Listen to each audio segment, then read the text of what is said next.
Hello दोस्तों, कैसे हो आप। आज के वीडियो में मैं आपको बताऊंगा कि आप कैसे बहुत कम समय में और आसानी से इमरजेंसी फंड क्रिएट करके अपने लाइफ के पहले फाइनेंशियल गोल को अचीव कर सकते हो।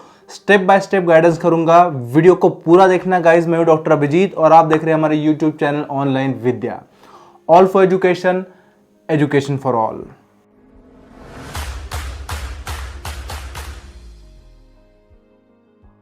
अगर आपको financial literacy, investment and share market में इंटरेस्ट है तो इस चैनल को जरूर सब्सक्राइब करना। पिछले वीडियो में मैंने आपको बताया था कि आपने आपके लाइफ में 3 फाइनेंशियल गोल्स अचीव करने के लिए काम करना चाहिए। अगर आपने ये वीडियो अभी तक देखा नहीं है तो आई बटन पे क्लिक करके देख सकते हो। 3 फाइनेंशियल गोल्स में से पहले 2 के बारे में मैं आज डिस्कस करूंगा और नेक्स्ट वीडियो में मैं आपको बताऊंगा कि आप किस तरीके से अपने अल्टीमेट फाइनेंशियल गोल को यानी फाइनेंशियल फ्रीडम को अचीव कर सकते हो। तो आइए बात करते हैं इमरजेंसी फंड की। जैसे मैंने आपको पिछले वीडियो में बताया था कि सबसे पहले आपके पास फाइनेंशियल सिक्योरिटी होनी चाहिए। ये वू का वर्ड है guys, volatility, uncertainty, complexity and ambiguity. Income में वोलेटिलिटी है, जॉब में अनसर्टेनिटी है, लाइफ में कॉम्प्लेक्सिटी है और फ्यूचर के बारे में एम्बिग्विटी है। इस वू का वर्ल्ड में अगर अचानक आपकी जॉब चली जाती है या इनकम कम हो जाती है या रुक जाती है तो आप कितने दिनों तक सरवाइव कर पाओगे। जो रोजमर्रा के खर्चे हैं गाइस, जैसे ईएमआई है, grocery, vegetable, transportation, school fee, ये तो रुकने वाले नहीं हैं। तो आपके पास कम से कम 6 महीने का इमरजेंसी फंड होना चाहिए। अगर आपका मंथली खर्चा 20,000 रुपये है तो आपके पास 20,000 इंटू 6 मतलब 1,20,000 लिक्विड कैश या सेविंग्स अकाउंट में होना चाहिए। आपके पास भले ही ढेर सारे इन्वेस्टमेंट्स हो मगर वो इमरजेंसी में काम नहीं आएंगे। उस समय केवल लिक्विड कैश आपको बचाएगा। कोरोना के समय में बहुत सारे लोगों की जॉब चली गई थी और इनकम भी रुक गया था। ऐसे समय में उन्हें इमरजेंसी फंड ही काम आया, ना कि इन्वेस्टमेंट। इमरजेंसी फंड का इंपॉर्टेंस समझने के बाद अब हम समझेंगे कि आप किस तरीके से तेजी से और आसानी से इमरजेंसी फंड क्रिएट कर सकते हो। इसके 5 टिप्स मैं आपको आज बताने वाला हूं। पहला टिप, 1,20,000 का फंड क्रिएट करना एक डिफिकल्ट टास्क लगता है मगर थोड़े प्लानिंग एंड फाइनेंशियल लिटरेसी से यह काम आसान हो सकता है। सबसे पहले आपको आपके इमरजेंसी फंड का अमाउंट निकालना पड़ेगा। पेन एंड पेपर लो और आपके जितने भी इसेंशियल खर्चे हैं वो लिखो। ऐसे खर्चे जो आपके लिए बहुत ज़रूरी है, जैसे बच्चों का स्कूल फी, होम लोन का EMI, insurance premium, car loan का EMI, grocery, electricity bill, telephone bill, rent pay रहते हो तो रेंट का अमाउंट, पेट्रोल, सब्जी, दूध वगैरह। नॉन इसेंशियल एक्सपेंसेस जैसे movie, होटलिंग, party, freak out, shopping, tour, investment इन shares, mutual funds, land, gold, ये मत लिखना। सपोज ये अमाउंट आता है 20,000, उसे 6 से मल्टीप्लाई कर दो। ये है आपका इमरजेंसी फंड जो आपको बनाना है।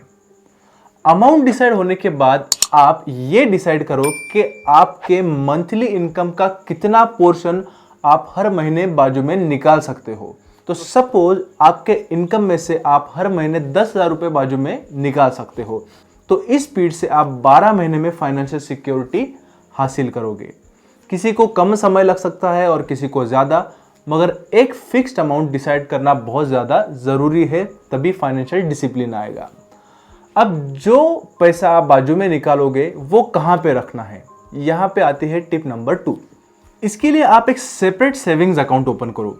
इसे नॉर्मल अकाउंट जो आप डे टू डे के लिए यूज करते हो उसमें मत रखो, क्योंकि वो आपसे खर्च हो जाएगा। इसके अलावा उस सेपरेट अकाउंट पे कोई भी debit card, credit card, UPI या नेट बैंकिंग जैसे फैसिलिटीज मत लो। ऐसा करने से उस अकाउंट से पैसे निकालना और मुश्किल हो जाएगा और वर्स्ट केस में अगर आपको पैसे निकालने की जरूरत आ जाती है तो आप ब्रांच में जाके उसे निकाल सकते हो और इस तरीके से वो पैसा केवल इमरजेंसी के लिए ही यूज होगा।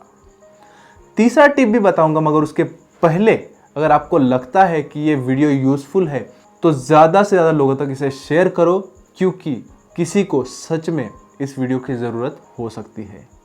आइए अब थर्ड टिप को समझते हैं। जब आपकी सैलरी या इनकम आ जाता है तो आते ही आप होम लोन, ईएमआई या इसेंशियल एक्सपेंसेस के लिए पैसा बाजू में निकालते हो, वैसे ही इमरजेंसी फंड के लिए करो।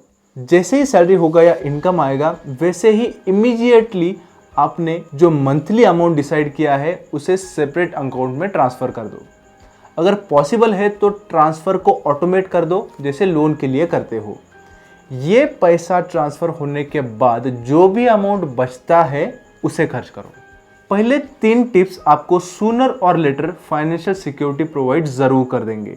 किसी को 1 साल लगेगा, किसी को 8 महीने, किसी को 2 साल। मगर चौथे और 5वें टिप से आप तेज़ी से इमरजेंसी फंड बना सकते हो, इस प्रोसेस को स्पीड अप कर सकते हो। तो आगे बढ़ते हैं चौथे टिप पर। हम काफ़ी ऐसे खर्चे करते हैं जो अननेसेसरी होते हैं, जैसे कि हर वीकेंड को पार्टी करना, होटल में खाना खाना, मूवी देखना, बिना काम की ऑनलाइन शॉपिंग करना, मॉल में जाने के बाद इम्पल्स बाइंग करना। आप अगेन पेन एंड पेपर पे लिखो कि ऐसे कौन से अननेसेसरी खर्चे हैं जो मंथ ऑन मंथ आप करते हो। ये खर्चे आप कम कर सकते हो। अगर 3 बार मूवी देखते हो तो 1 बार देखो, होटल में खाना खाने के बजाय वही चीज़ें घर पे बनाओ, 2000 की जीन्स खरीदने के बजाय 1000 की खरीदो। ये जो पैसा बचेगा उसे इमरजेंसी फंड में डालते जाओ। आप सरप्राइज हो जाओगे कि कितने जल्दी आपका फंड बिल्ड हो जाएगा और अननेसेसरली खर्चा करने की भी आदत आपकी कम हो जाएगी। 5वां और आखिरी टिप, कभी कभी हमारे पास अचानक एक बहुत बड़ा अमाउंट आ जाता है, जैसे बोनस मिल गया, टैक्स रिफंड आ गया, बर्थडे पे किसी ने पैसे का पैकेट दे दिया। जनरली हम ऐसे पैसे को तुरंत खर्च कर देते हैं, मगर अगली बार जब ऐसा हो तो थोड़ा पैसा से 20% इंजॉय करने के लिए रखो और 80% इमरजेंसी फंड में पार्क कर दो। इस तरीके से आप बहुत तेज़ी से आपका इमरजेंसी फंड बिल्ड कर पाओगे, जो कि आपको आपके खराब समय में काम में आएगा। फाइनेंशियल सिक्योरिटी आने के बाद सिमिलरली आप नेक्स्ट लेवल जाके दूसरा फाइनेंशियल गोल यानी फाइनेंशियल स्टेबिलिटी अचीव करने का कोशिश करो। आपके एफडी में हमेशा इतना पैसा होना चाहिए जो आपको 3 से 5 साल तक सस्टेन कर पाए। इमरजेंसी फंड आपको शॉर्ट टर्म के लिए फाइनेंशियल सिक्योर बनाएगा, मगर फाइनेंशियल स्टेबिलिटी से आप आपके लाइफ के बड़े बड़े सेटबैक्स को लंबे समय तक सस्टेन कर पाओगे। किसी का एक्सीडेंट हो गया है, कोई बेड रिडन हो गया है, किसी को स्टार्टअप करना है, उस समय फाइनेंशियल स्टेबिलिटी आपको मच नीडेड कुशन देगी। इमरजेंसी फंड क्रिएट होने के बाद उसी को आगे कंटिन्यू करके आप 3 साल का कॉर्पस बनाने का कोशिश करो। इसके लिए अगेन आपका 3 साल का कॉर्पस निकालो, जो हमारे एग्जाम्पल में होगा 20,000 मल्टीप्लाइड बाय 12 मल्टीप्लाइड बाय 3, मतलब 7,20,000। अब 7,20,000 बड़ा अमाउंट लग सकता है, मगर ऊपर बताए गए 5 टिप्स और सही फाइनेंशियल डिसिप्लिन के साथ आप ये बहुत जल्दी हासिल कर लोगे। नेक्स्ट वीडियो में मैं आपको बताऊंगा कि आप किस तरीके से अपने अल्टीमेट फाइनेंशियल गोल यानी फाइनेंशियल फ्रीडम को अचीव कर सकते हो। अभी के लिए यही रुकते हैं। वीडियो पसंद आया हो तो जाते जाते लाइक और शेयर करते जाना। मिलते हैं अगले वीडियो में। This is doctor Abhijit signing off until we meet again.